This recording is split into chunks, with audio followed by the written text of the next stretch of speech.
who am I without this person, this change in identity, like rediscovery. And it was just like a burn the ships moment. Like, I'm like, you know what?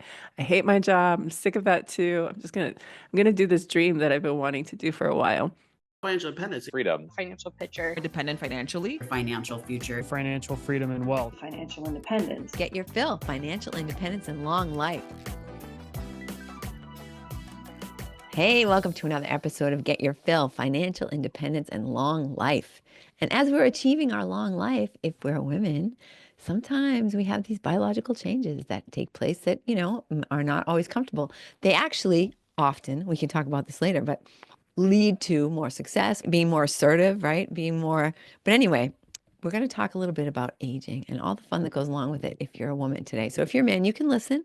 It might be really good for you to listen. You can understand if you have a significant other or a parent or anybody in your life who's female, you may benefit greatly from this to understand what we're all going through. But today we have a beautiful guest. Carin Luna-Ostaseski, and I'm the founder of Hot or Just Me. And I do encourage the men to stick around. We're probably going to talk about andropause, which is something similar that men go through at this time in life. Perfect. So Hot or Just Me is the name of Carin's shop, and it is a comprehensive online shop and the go-to resource for managing perimenopause and menopause. The site offers a wide range of trusted products, expert advice, a gift shop, a bookstore, and a supportive community, which is always nice to have, ensuring that women have everything needed to navigate this transformative stage and feel empowered. Her journey with perimenopause symptoms like hot flashes, brain fog, anxiety, insomnia, and night sweats inspired her mission to find a solution. Awesome. Welcome. I'm so excited that you're here. Oh, thank you so much for having me. I keep thinking, when is it going to actually end? So I'm 61 and a half. And I'm just like, is this just like the eternity now? I'm going to always be, and it is like that. Some people are like, oh no, I can tell it's me. I'm like, no, it just feels like all of a sudden it got really humid in here and really hot. I'm just like, is anyone else like sweating right now? Kind of weird. So it's like I think it's a time, speaking from my own experience, when women, feel like their body might be working against them a little bit. I don't know. Tell me about your experience and how this sort of it sounds like it was pretty dramatic to try to spur on all this exciting news. Yeah. Yeah, mine started around my early 40s. I'm 47 now. And like you, it was a question that I was asking myself, and pretty much everyone around me was, is it hot or is it just me? And that led me to realize first that it was mostly just me. And second, that I was really deep into perimenopause. As you mentioned, I had other symptoms like brain fog, anxiety, night sweats, and, hair loss, all that fun stuff, right? And then, going to different doctors, just trying to find the right doctor first that wasn't, just trying to play whack-a-mole with some of the symptoms. Eventually found the right doctor, had conversations around HRT, and along the way found a lot of products, services, and resources that have made a huge difference in my life and those of people around me. And so I realized that there wasn't something like that out in the world yet. So that's why I created Hot or Just Me as a platform for women in perimenopause, menopause, and beyond. Excellent.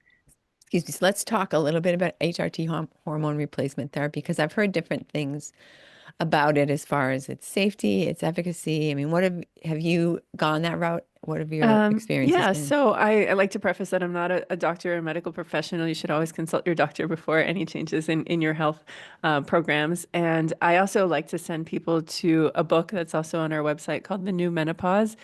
Dr. Mary Claire Haver goes deep into HRT as a resource, different types, modalities, conversations to have with your doctor, and to start there. Also just making sure that you have the right doctor is a big one. Most doctors in the United States only receive 3 hours of training in menopause during their residency. So they, will say themselves that they feel uninformed to have those conversations. And so, you go in with, say, insomnia, and they might give you Xanax, or you go in with, even some mood swings or anxiety, and you might walk out with like a prescription for SSRIs. And it's like, making sure you have the right doctor to kind of take a holistic look at all of your symptoms as, possible perimenopause. and ruling out any other larger health issues first. And so I like to send people to menopause.org. It is a website that has a directory for doctors who have gone through an extra level of menopause certification. And maybe just kind of asking your own doctor, are you the right person to talk to about perimenopause and menopause, or is there someone else in your practice that I should speak to? I also like to point people to telehealth options if there's not someone in your area. So there's some great resources like alloy.com or MIDI Health or Evernow that have some telehealth options, and most should be covered with your insurance. Excellent. Yeah, I haven't. I've just been sort of, white knuckling it more or Oh. less. But I think my symptoms are less severe than some other people. But like I said, just going on for too long. It's such a variety, right? Like women express different symptoms at different times. Some get, more severity. Some skip through some of them. Some have a very easy time. Some have a very challenging time. It's just so different and so individual. Have you seen any correlation between people's diet, like what types of things they're eating and drinking, and their symptoms? I think that there's a lot of research out there right now about gut health, and then also just fatigue, adrenal fatigue. So I encourage people to just kind of look that up, talk to a nutritionist. But I think in general, what we put into our bodies makes a huge difference, right? Making sure that you do any kind of blood work or lab work to see if you have any allergies or food sensitivities that you might have not had before.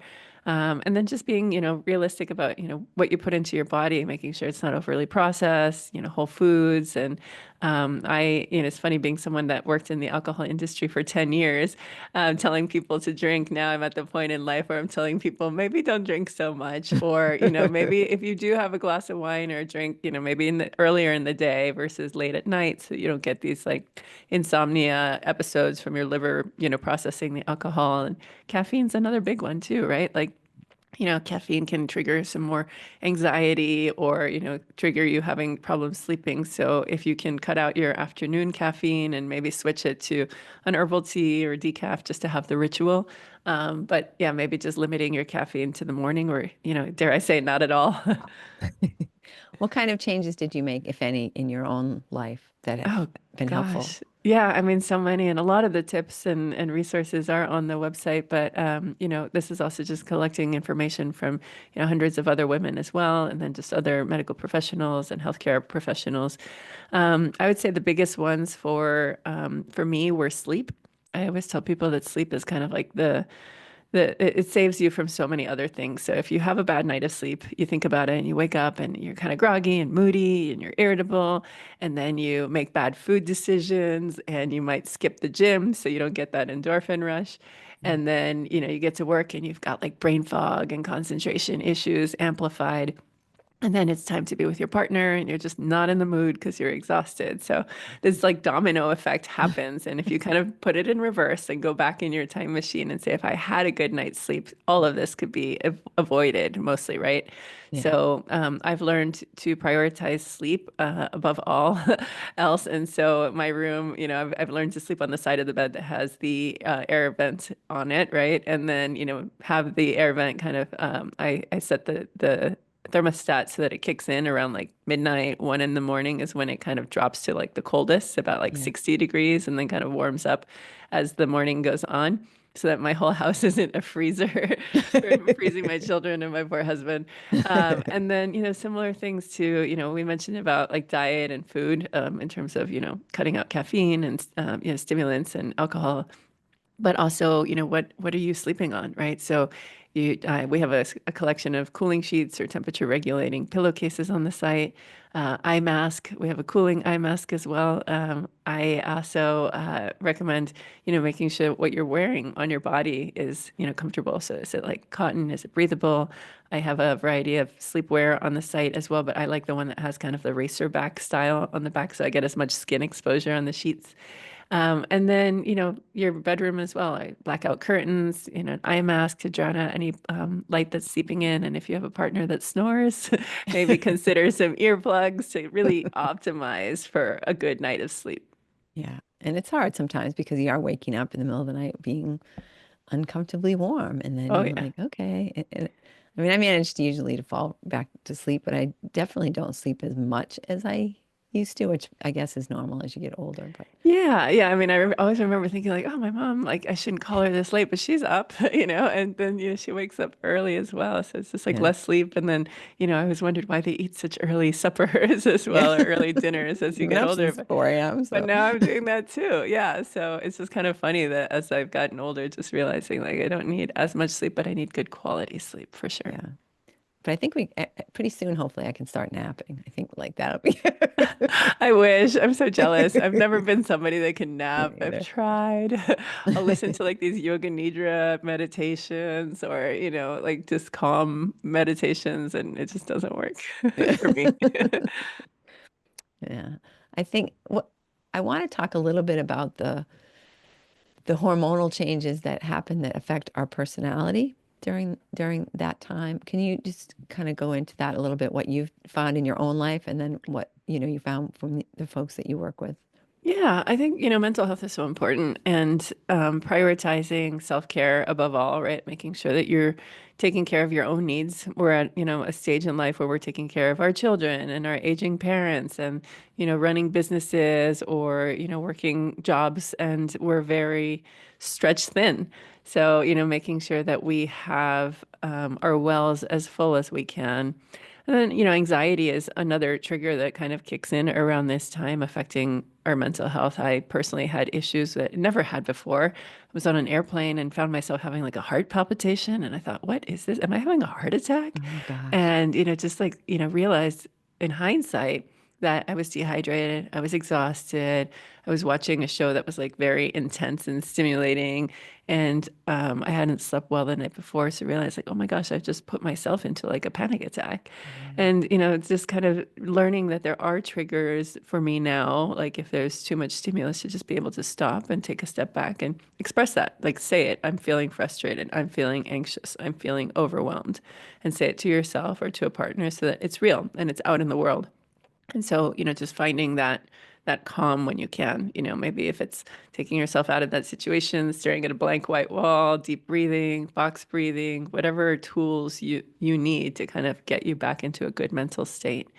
And then, yeah, same thing for mood changes and irritability. I mean, this will fluctuate, as we know through all of the years of PMS that we've experienced, but, definitely heightened at this time in life. And some people might call it meno rage. Some people call it being a Karen. I mean, like, there's just definitely like moments where you're just a little bit more fed up with things than you might have been before. So just really, again, prioritizing that self-care and talking to someone, having a friend, a resource, a partner, a therapist, whatever it is that you need to get through it. Yeah. I also think that, at this time when we have normally less estrogen and more testosterone, that we do become more assertive and we are less likely to want to take other people's crap that we might have put up with before, right? So, Oh yeah. and that is a good thing. Like, I think that's something to celebrate. Like, oh yeah, I used to be a little bit more of a doormat than I am right now. So, Hmm. and taking, just it's going to change or destroy, depending on how you handle it, the relationships that you have had because you're suddenly a different person coming to the table. And that's, Absolutely. I feel like, and I want you to obviously to chime in on this because you're the guest, you're the one, but that owning that and recognizing that it's not a bad thing, but and not and allowing it to present in a way that is healthy and not like attacking people, but just recognizing like, okay, this does not feel all right. I really want to let this person know that this is annoying me and I'm not, Mhm. and I don't know, changing that dialogue, right? That because you're coming to the same relationship with a different perspective. So could you just talk a little bit about that? Yeah, yeah. I think, as in a partnership, right? We evolve ourselves and our partner evolves. And sometimes it's not always at the exact same time or, level of intensity. And so it's naive to think that we know our partners this moment because they're different from who they used to be. And so, just coming at it with a place of curiosity of, how is this going for you now? Or are you feeling changes in your body as you're aging, and like what's going on for you?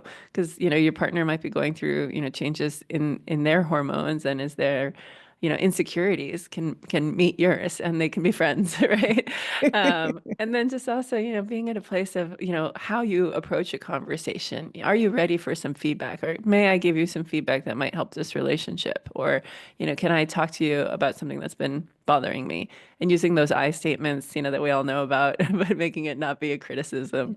So I think those are all big ones. I remember when I used to have PMS, I would just like wonder how everyone just suddenly got so stupid and irritating.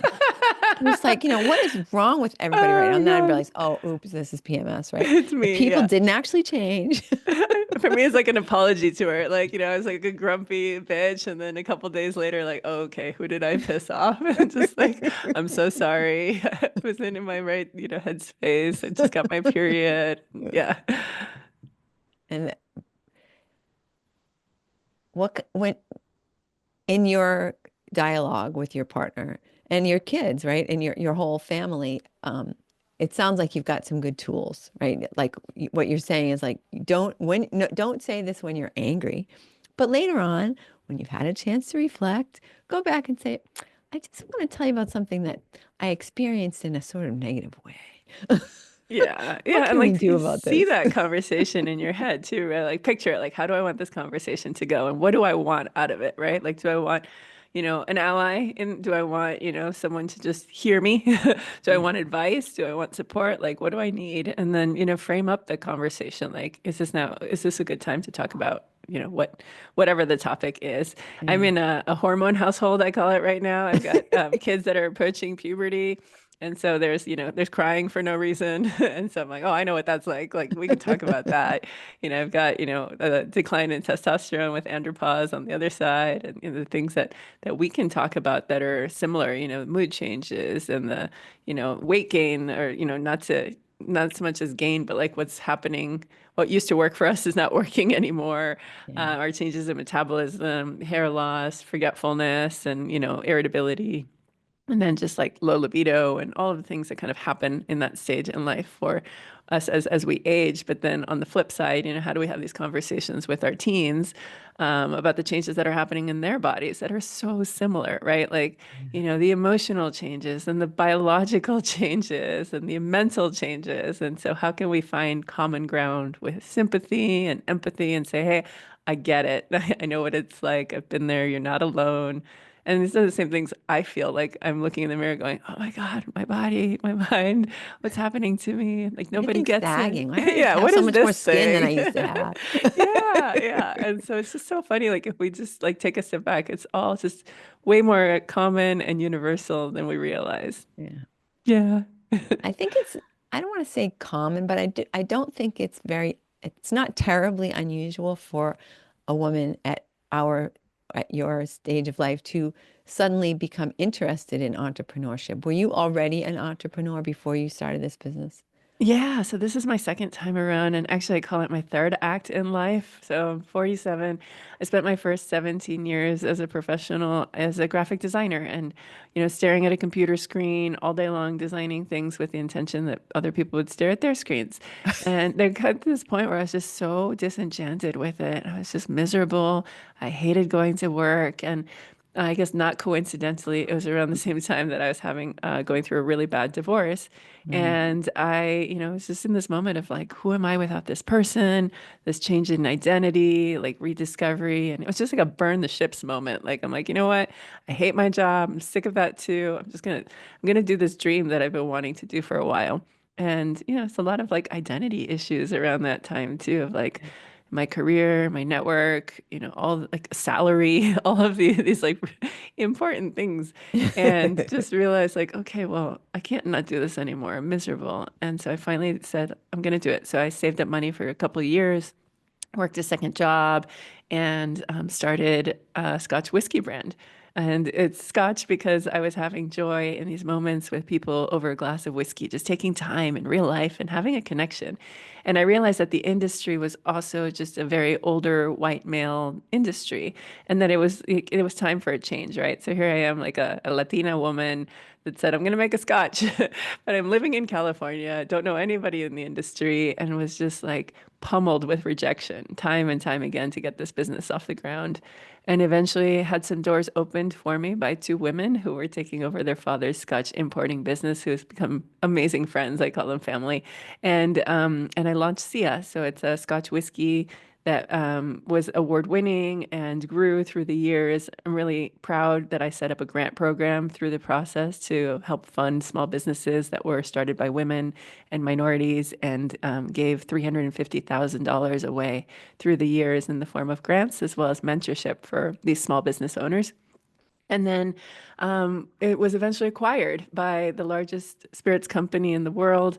I got to work with them for a few years side by side. And then, as these things go, I was eventually kind of like pushed out a little bit, like phased. My role was not as important anymore. And my baby basically went off to college. And so, here I was again, like, all right, well, I'm, in my early 40s. I have a lot of energy and desire to produce, and was trying to figure out how can I be of service in the world again, and just kind of solved my own problem as I was realizing I had all these symptoms of perimenopause, but nowhere to find support. And so I decided it was time to create a new business. And, it's, again, that imposter voice shows up in my head, like, who are you? Like, you're not a doctor, like, you've never done e-commerce before. What do you know about, like, starting an online business? But, again, just kind of sucked it up and started. Beautiful. And I mean, and that takes a certain type of person for sure. But is there anything that you think that you did that could be, I guess, replicable by somebody else who has this burning desire like you did before you left your graphic design firm, there's something they really want to do and they just need a little bit of a nudge. Is there something you could offer to those people? Yeah, I think just finding community is really important.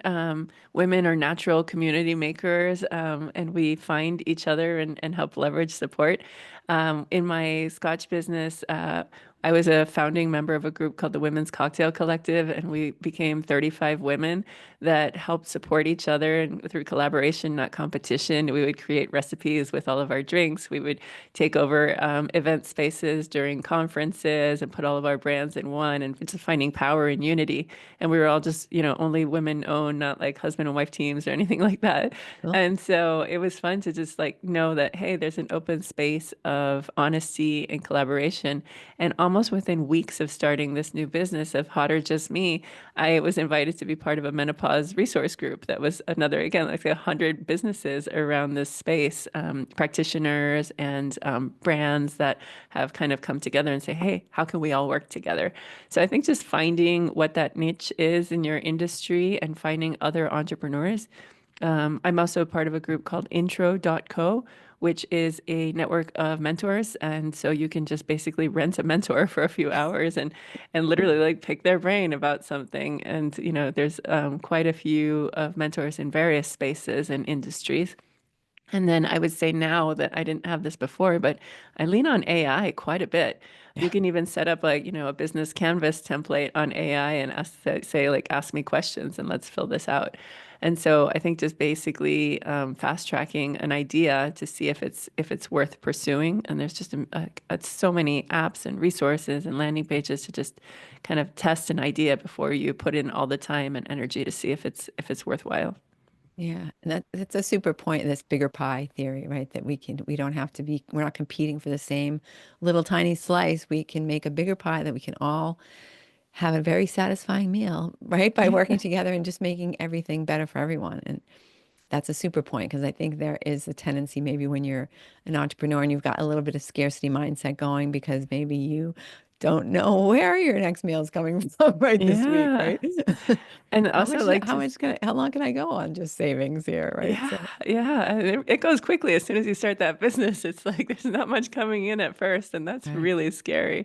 But yeah, I think that, like ideas are very common, right? Like we have ideas all the time, but it's putting in the energy and the practice and actually putting it to work that's the difference. So I think sometimes people hold on to this secret a little too long. It's this like Yeah. beautiful secret that they don't want to tell anybody about because they're worried someone's going to take it. And it's like, well, somebody else already had that idea too. And I'm sure that like the difference is who's going to make it happen. Right. Exactly. And and who can help you make it happen, right? Yeah. Complementary businesses. Like someone might say, oh, in this we're competing against each other because we're all selling spirits, but you don't have to be competing against each other, right? You're also a bigger draw because there are so many of you working together, and you can, for example, like you said, bring people in at a conference. If it was just you standing there with a bottle of scotch, Yeah. maybe it wouldn't be But quite you as, walk into you this like might not get quite as much rotunda. attention. Yeah. Yeah. And there's like, oh no, wait, there's 20 brands here. And if I like try them all, I get this prize. Or, like you Yeah, get creative and you get to yeah. help each other. And it's so much fun. No, that's awesome. Is there what would you say like right now is one of your favorite parts of your life or your job? Oh gosh. So it's funny. I'm a believer in kind of like the power of manifestation. I believe that, you have to set your goal, right? Like where you're going. You have to put your GPS in your phone Yep. when you go to a destination. You're not like just, I don't know, let's see what happens if I just drive in this direction. So I think it's just being really clear about what you want. And, my kids have seen me starting this business, and it's really cute when I like take a couple boxes to the post office to like drop off orders. And they're so proud, like, "Yay, mommy got an order. We're so excited for you." And I said, "Kids, have you ever done like visualization?" And I was floored. I have three kids. We're in the car. And my son says, "Yeah, we do it at school. We do like some meditation and circle time." Oh, And my wow. daughter said she does gymnastics, and she's like, "Yeah, we do a visualization where we practice our routines in our brains before we do it." And then my That's other great daughter that they're said doing like, that with your kids. it That's was fabulous. amazing that they even knew what it was. Like here I was Yeah. thinking I was going to teach them, but they're already doing it. And then I said, well, I have a vision of this car being so full of orders, helping women through this phase in life that there's like, you guys are just going to be surrounded by boxes and you're going to have to help me take these all to the post office. And they were just so sweet that they're just like a part of like the journey. And so I think Yeah. including them of, the good and the bad, right? It was like in the early days, there was like days like, Mom, did you get an order? And I'd say, no. They're like, it's okay, Mom. Tomorrow you'll. And so it's just really sweet to be vulnerable with my family Yeah. about what I'm working on. And I'm really enjoying that. That's something new for me. Absolutely. And it's so helpful to them, right? This is giving them such a gift for their future, right? They're going to see what it's like to be an entrepreneur, what it's like to start a business, and both the great, exciting, celebratory parts and having to sort of, keep a chin up, To rough it. Yeah. I mean, yeah, they got during this. the not quite as prolific parts of the journey. Yeah. Yeah. They saw like, the success from the first business. And so they never really got to see the grind. And I'm really happy that they're seeing the grind. Yeah, absolutely. That is definitely a gift that you're giving to them. And how about the worst part? Is there one thing that you sort of like, I really dread this, or this has been the most, I guess not like something like, oh, I don't like packing boxes, but more like the most emotionally draining part of what life is like for you right now. Yeah, I think, I did this like personal growth class once and they drew like a circle and they're like, this is everything that you know. Like English, how to drive a car, you could like fill this whole circle up with things that you know. And then there's things that you know that you don't know, right? Like I know I don't speak Russian. I know like I can't do a back handspring. I know like the things all these are the things I don't know. But then there's this whole other circle of the things that you don't know that you don't know. And so you kind of have to fall on your face to discover those as you go. And that's kind of where I'm at right now because I'm, pushing 50. I've never really worked in the e-commerce space. Like my old life was very much about like boxes and trucks and stores and warehouses. And so now I'm in this new industry that's, digital, right? And, I don't want to be somebody that doesn't know these things, but it's also integral to my business to learn. So just really leaning on people that are really good at things like social media or SEO or just like other tools to get the word out for the business. But it's also it's kind of it's humbling, right, to be starting something completely new from scratch and making mistakes along the way. So that part, while it's not enjoyable, I'm definitely like white knuckling it through growth right now. But that's where, right? That's where the joy is. That's where all the growth is outside your comfort zone. So good for you. Yeah. Thank you. Thanks so much. It's definitely a journey. And it's like at the same time, like paired with all this like perimenopause journey. So it's kind of like Right? they're like meeting in the middle. sitting on a business meeting with somebody, and I think to myself, like when I'm on a Zoom call with like a client or something like that, I'm like, can they see that my face is bright red right now? Can they tell I'm having a hot flash and Yeah. like sweating right now? They just see Yeah. that, like, Or really, I luckily I want to don't get peel like, off this jacket, but even I'll be at the same thing. I'll be like on a podcast interview. Jacket comes on, jacket goes off. Jacket. hot cold, Is hot it hot in cold. here? Is it cold in here? I don't know. But that's all fun. So I have so enjoyed talking with you. I Oh, mean, likewise. It's been a yeah, delight. it's wonderful to see someone who's so like youthful. And I hate, this is probably not very nice of me to say, someone who's beautiful and youthful and like struggling through some of the crap that I'm going through as an older person. I mean, I'm not that young. But thank you. I appreciate the compliment. I is there anything that we didn't touch on, anything that you wish I would have asked you, or just anything that you want to make sure people take away? Yeah, I think, definitely check out the site. There's, something there for everyone. There's, tips and support and advice and resources. Shockingly, like the low libido section is one of the most popular sections and has quite a bit of advice and some great apps that you can use to kind of get over some of those issues. We also have a wonderful collection of bundles, including a really fun one called Welcome to the Club. It has a couple books and a gift card and a greeting card you could give to a friend. We have Stay Cool and Calm, Sleep Essentials, Spice Things Up, Chill Out. So quite a few different products there. And then we also have a personalized quiz that you can take to kind of help you choose what the right products might be for you. And we can be found on all social media. And I encourage your listeners to go to the show notes to get their discount code as well. Nice. Thanks for the discount code. Yeah. And all the links, all of your links will be in the show notes as well. I'm trying to think if I have some compelling last question for you, but no, I mean, that's definitely what we want to know is how to reach you and how to get on your website and how to solicit your help to help us through this very interesting transition that some of us are going through and Oh, all well, women thank will you. eventually go through if we live long enough. So awesome. Thank you so much. Yeah, I think it's just really important for women just to know that they're not alone, that, we're all going through some version of this at some time and that we've got each other. Absolutely. Absolutely. Thank you so much. I really enjoyed talking with you.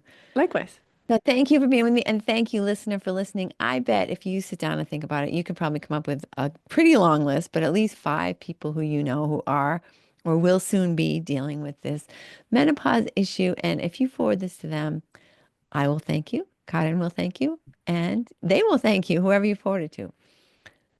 So please do that and have a wonderful week. And we'll see you next week.